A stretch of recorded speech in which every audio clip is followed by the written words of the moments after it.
My neighbor, several years ago, got a landscaper in and did a beautiful, beautiful job going over their yard, landscaping it, planting trees, planting flowers, putting in new sod, creating the absolute most beautiful yard and garden.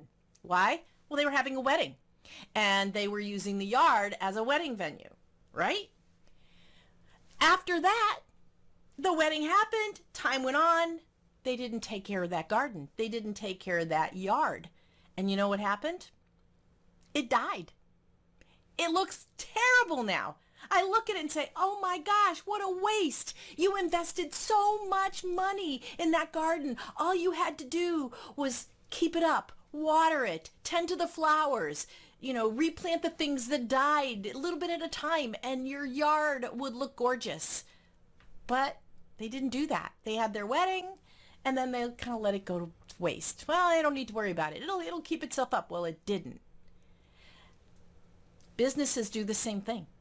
I was just talking to a colleague who said, I got to admit, I haven't been, in all the years that I've been managing people, I haven't been spending the time with them that I need. It takes so much time. Onboarding takes so much time that what we end up doing is and I did this, she said, we end up like getting them going for a couple weeks, and then if they take off and they're flying, they're doing great, we let them go. We walk away. We say, oh, good, they're fine.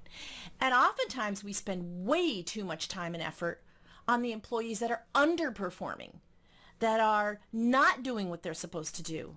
And many times those are problem employees who may never give you the ROI on your time. So what happens? Those employees that your star performers, they're the ones you don't worry about. They just get the job done. You might lose them, especially when remote workers now are being recruited aggressively, right? Aggressively. So what do? Well, some of my clients are taking the time now. It's a remote environment, and they thought, we're on Zoom. We have more options for FaceTime to be able to really see our workers and talk to them.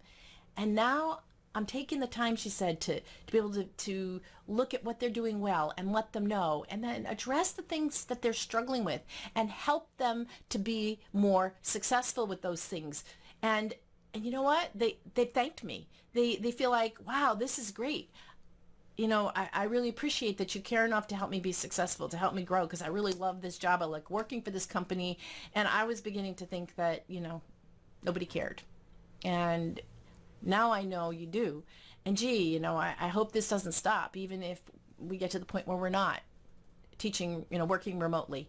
So, when you think about what we need to do now as companies, as corporations, as businesses, as well as what we need to do as the employee in those organizations, the management in those organizations. We need to focus on where our talent is, and are we tending to them, or are we letting it go to waste? Are we losing our investment because we're not watering the lawn? We're not planting the flowers. We're not using the fertilizer. We're not growing. In the business world, our employees. Think about that and stay tuned, because I will be going over various options and opportunities for us to work with employees to be very successful. But the first thing we have to do is recognize there's a problem and we're at risk of losing our talent.